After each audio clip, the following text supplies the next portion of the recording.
Hello! What's up? It's your El Maestro at nagbabalik tayo ngayon para sa isa na namang informative video.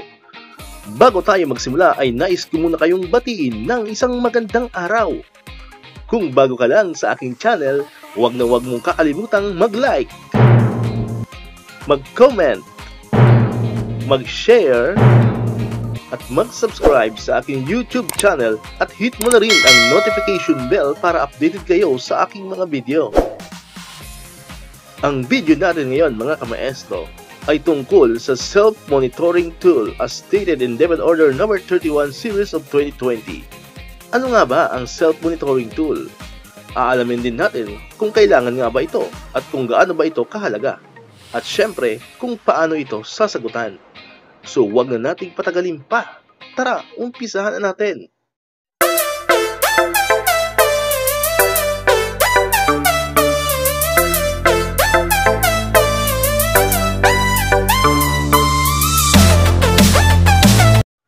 Alright, so andito na tayo ngayon sa ating Word file at sample ng ating self-monitoring tool.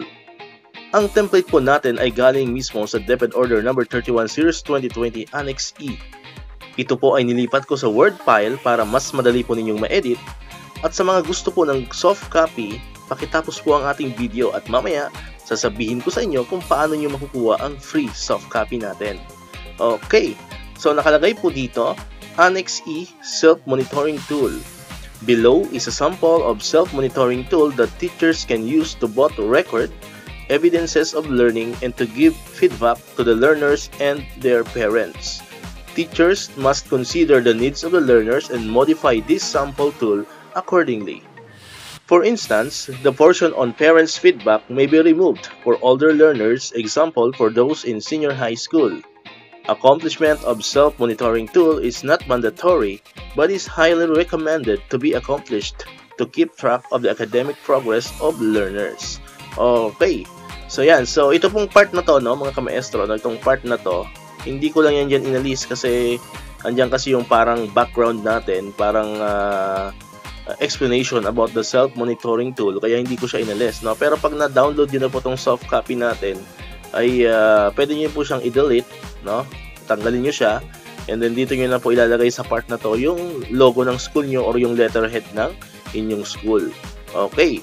So ano nga ba itong self-monitoring tool? So ito po ay kinakailangan natin kasi daw ito yung magsisilbing feedback natin sa ating mga learners and parents dahil nga tayo ay hindi naka face-to-face. O ibig sabihin, hindi natin nakakasama, hindi natin nakikita kung ano ba talaga yung nangyayari sa loob ng bahay, kung ano nga ba talaga yung nangyayari sa teaching learning process, no? Kasama yung ating mga parents, yung ating mga guardian. Okay, so hindi natin siya monitor 24/7, no? Unlike pag nasa face-to-face tayo, hanggat nasa classroom si bata, alam natin yung kanyang ginagawa.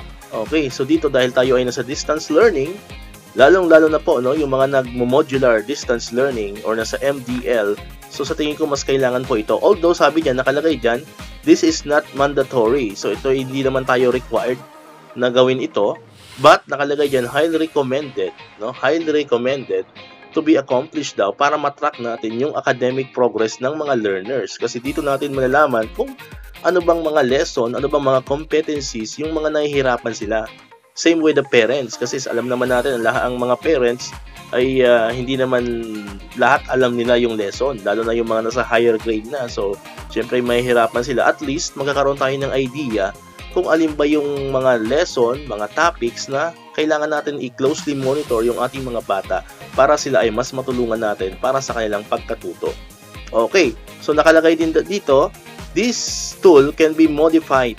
So pwede natin siyang i-modify, no? Pwede natin siyang i-modify kung meron kang gustong tanggalin, pwede naman po. Kung meron kang gustong idagdag dito sa column na to, pwede naman. So depende po sa inyo kasi ito po ay sample lamang po, no? So pwede natin siyang i-modify. And then nakalagay dito, feedback may be removed for older learners, example for senior high school. So yung parents portion, sama yung parents portion, ito part na to. So ito raw pong part na to ay pwede natin siyang tanggalin, especially kapag nasa older learners na, especially yung senior high school. Kasi usually pag senior high school naman ay hindi na nila or hindi na nila kailangan pa ng guide ng mga parents nila when it comes to their lessons. Kasi syempre, mas marurunong na yan, malalaki na yan. So, hindi na nila kailangan pa ng assistant from their parents. Although, siguro mga advices pwede, pero yung sa lesson mismo, I think hindi na nila masyado kailangan yung help ng kanilang parents, no? Pero yung iba siguro kailangan pa rin. Pero majority, kaya na nilang sagutan, kaya na nilang intindihin yung nasa module nila. So, pwede na po itong alisin para sa senior high school, itong part na to. Okay. So, yan. So, isa-isay na natin. Ano ba yung mga parts ng self-monitoring tool as stated po sa ating DepEd Order number 31 series of 2020. So, yung unang part, ayan, pangalan ng mag-aaral. So, dito nyo po ilalagay yung name ng inyong mga pupils or name ng yung pupil kasi isa lang to. Bawat isang pupil, isang ganito. Okay, so dito yung kanyang pangalan. And then, dito naman sa ilalim is yung kanyang baitang at pangkat, grade and section dito. And then, dito naman sa part na to is yung pangalan ng magulang or guardian. So, syempre, kung sino yung katulong ng bata sa pagsasagot ng module, yun po yung ilalagay natin dito. Kung guardian, so guardian's name ang ilalagay. And then, petsa na sakop ng form. So, usually naman, yung form natin is good for 1 week. So, ilalagay mo dito, for example, October 11, no? To October 16, ganon. So, weekly po itong form na to. Okay? And then, dito naman sa unang bahagi, ayan, nakalagay dyan para sa mga mag-aaral. Mayroon tayo Lunes, Martes, Miyerkules, Huwebes, Biyernes, at saka Sabado. Kasi alam naman natin hanggang Sabado dapat talaga, di ba? So yan, so unang tanong, anong mga asignatura ang napag-aralan mo ngayon? So dito po natin ilalagay or ilalagay ng bata yung mga lesson lang, no? Short, brief title lang po ng lesson. Hindi naman kailangan ipaliwanag ng bata yung lahat-lahat tungkol sa lesson nila. So yung mga pinaka-main topic lang po yung ilalagay dito. By the way, kung sa tingin nyo maraming topic, so pwede nyo naman pong i-adjust yan. Nagagalaw naman po yan. Click nyo naman po yung cursor. Lagay nyo yung cursor dyan and then click nyo yung enter. Ayan. So, pwede nyo po siyang magalaw. Wala naman pong problema kung magdadagdag kayo ng space. Lalo na pag hindi talaga kasya. Okay? So, ulitin ko. Lagay nyo lang yan dyan yung cursor and then click lamang yung enter. Ayan. Kusa po siyang gagalaw. Okay. So, ano ba yung natutunan nyo nung Lunes, nung Martes, nung Miyerkules hanggang Sabado? Yan po yung lalagay dito sa unang tanong. Pangalawang tanong. Kumusta ka sa mga aralin ngayon? Alin sa mga ito ang madali para sa'yo at bakit? So, ilalagay nila dito naman, Lunes, alin ba yung mga pinakamadaling lesson? Ilalagay nila dyan at bakit? Short explanation lang din po, hindi naman kailangan ng isang paragraph. Okay? Same with Tuesday, Wednesday, until Saturday. So, ilalagay po nila dito yung mga madadaling lesson at sasabihin nila kung bakit ito naging madali. And then, number 3, may mga gusto ka bang itanong sa iyong guro tungkol sa aralin? Ilista mo dito ang inyong mga tanong. So, kung mayroon mga hindi naiintindihan yung mga learners, for example, Lunes, anong subject ba yung Lunes? So, pwede niyang ilagay dito ano ba yung mga tanong niya. Mayroon ba siyang hindi naintindihan sa module? So, pwede niya pong ilagay dito. Same with Tuesday until Saturday. Okay? Yan po yung para sa mga mag-aaral. Next, para sa mga magulang o guardian. So, mayroon po tayo ditong checklist.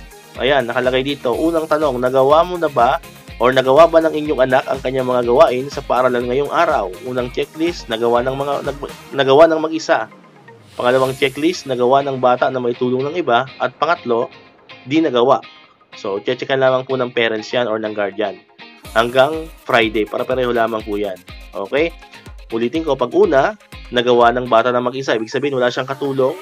Pangalawa, nagawa ng bata na may tulong ng iba, ibig sabihin tinulungan ni mama, tinulungan ni papa, or tinulungan ng kanyang mga kapatid. Okay? And then pangatlo, hindi nagawa, ibig sabihin wala siyang nagawa sa module. Okay? Pangalawang tanong, kumusta ang mag-aaral or kumusta ang pag-aaral ng inyong anak? May mga gusto ka bang iulat o itanong sa kanyang guro? Isulat dito ang inyong mga puna, suhestyon o tanong. Okay, so dito naman sa portion na to, mga parents naman o mga guardian yung maglalagay ng mga suggestion, mga questions, no, tungkol sa mga lesson na napag-aralan ng kanilang mga anak. Okay, lalo na ulit sa mga module, kung meron silang mga hindi naiintindihan, so pwede po nilang ilagay yan dito sa portion na ito. Okay, and then, here we go, the last part is para sa guro. So, dito naman po sa part na to, sa pinakailalim, ayan, dito naman po maglalagay ng comment ang mga teachers tayo, mga guro. Ano ba yung comment mo tungkol sa naging takbo ng pag-aaral ng inyong learner in a particular week? For example, itong week na to, kumusta yung naging pag-aaral ng bata mo? Naging maayos ba? no? Naging mahirap ba? Naging madali ba? Okay, so dito mo yan ilalagay sa part na ito. Okay, so dito na po nagtatapos yung ating ating discussion about dito sa self-monitoring tool. Ngayon, sabi ko kanina, sa mga naghihingi po ng soft copy nitong kung gusto niyo lamang po, kasi sabihin ko ulitin ko po, ito ay hindi mandatory, nakalagay dyan, hindi siya mandatory, ibig sabihin hindi tayo required, pero nakalagay din dito, it is highly recommended. So kung kayo po ay interesado at gusto niyo pong gumawa ng ganito sa inyong klase, no, sa inyong mga bata, pwede po kayong humingi ng soft copy sa akin. Paki-type lamang po or paki-comment down sa comment box ang inyong mga email address. Priority ko po ulit yung mga DepEd email address at ito po ay isi-send ko sa inyo ng isa-isa. Okay? Or kung hindi naman po kayo makakapag-comment sa ating comment box, pwede nyo rin po akong i-message sa ating official Facebook page, yung El Maestro Official. So search nyo naman po yan, El Maestro Official, and then pwede nyo po akong makontak through Facebook. Alright, so bago tayo magtapos mga kamaestro, konting shoutout muna tayo. Mega loud shoutout sa aking kaibigan from Saudi Arabia, Noel Moreno, akin pong kababata. And then pangalawa naman, mega loud shoutout din sa'yo, parang Arnel Barbas ng Paris, France. Once again, El Maestro, see you on my next vlog. Bye-bye!